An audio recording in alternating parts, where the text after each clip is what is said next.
संजय राऊत अरे संजय राऊतांनी एक वक्तव्य केलेलं आहे की राज्याचे डीसीएम रिक्षा चालवायचे, परिवहन मंत्री अंडाभुर्जीची गाडी चालवायचे, मग रिक्षा चालकांवर तुम्ही अन्याय का करताय, तुमच्यावर कुणाचा चहावाल्यांचा दबाव आहे असं ते प्रश्न विचारतात. रिक्षा चालकांचं जे आंदोलन चालू आहे त्या संदर्भात मला वाटतं राऊतांबद्दल काय बोलावं. मला वाटतं त्यांना उत्तर देण्याची आजकाल गरजच नाही. त्यांना काय बोलायचं ते बोलू द्यावं. ते काही बोलू शकतात. मी वारंवार ते सांगतो की ते त्यांना सगळं माफ आहे. त्यांनी काही बोलावं, कारण त्यांना सकाळपासून काही काम नाही. प्रॅक्टिकल त्यांचं कुठे ग्राउंडवर काम नाहीये, काहीच नाहीये. फक्त सकाळ झाली की तोंडाला बोंब लागला की बोलत राहायचं, एवढंच त्यांचं काम आहे. आणि म्हणून मला काही वाटतं त्यांच्या रोजच्या या प्रतिक्रियेच्या काय प्रेसवर त्यांनी बोललं पाहिजे. मला असं वाटतं असं काही वाटत नाही. ते वाटेल ते बोलतात, असंबंधित बोलतात, विषयाला सोडून काही बोलतात. त्यामुळे मला असं वाटतं की त्यांना काही उत्तर द्यायला मी क्रमप्राप्त समजतो. टीका एक वेगळ्या पद्धतीने ते नेहमीच तुमच्यावर करतात.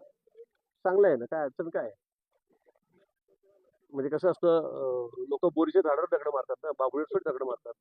बघितलं का तुम्ही कधी बाबुळीच्या लोक दगड मारतात, काही काटे पडतील का काय पडतील, ते बोराच्या झाडावर दगड मारत असतात लोक. हो. आणि म्हणून मला असं वाटतं की ते टार्गेटेड आहे त्यांचं काम. त्यांना खरं म्हणजे मला तर असं वाटतं त्याला कुंभमेळा बदनाम करायचा आहे. आपण बघितलंय तो जो घोटाळा झाला टेंडरचा, त्याच्यामध्ये तुम्ही मला घेतलं, घे ऑर्डर, जा मला इतके पैसे दे. सरकारी पैशाचा अपव्यय झाला का? कोणी सरकारने काही घोटाळा केला का? आमच्या अधिकाऱ्यांनी केला का? नाही. आता कोणी बाहेर माणूस म्हणतो की ही ऑर्डर घेऊन मला पैसे द्या, टेंडर न घेता काढता, तर हा मूर्खपणाच आहे ना. दोघांचा मूर्खपणा आहे. समोरचा चोरच आहे, तो आम्हीच पकडून दिला.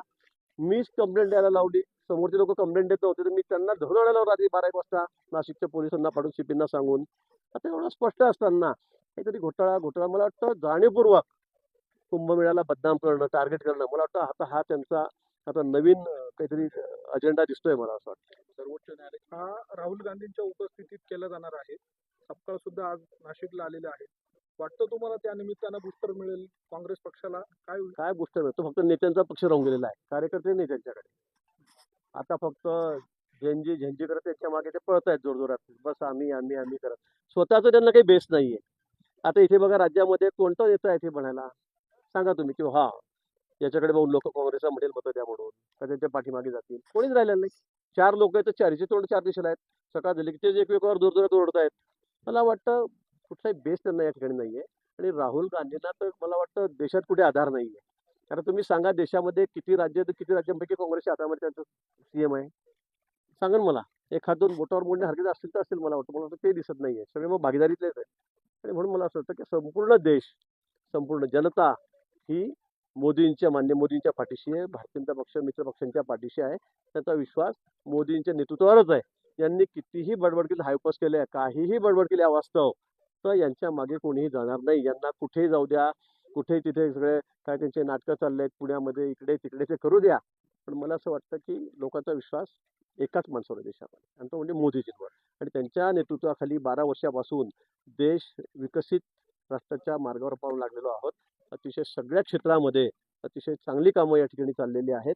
आणि म्हणून मला असं वाटतं की यांना कुठेही मेळावे घेऊ द्या, कुठेही भाषणं करू द्या, कुठेही तरुणांचं नाव एकत्रित करू द्या, लोक यांच्या पाठीशी नाही. कुंभ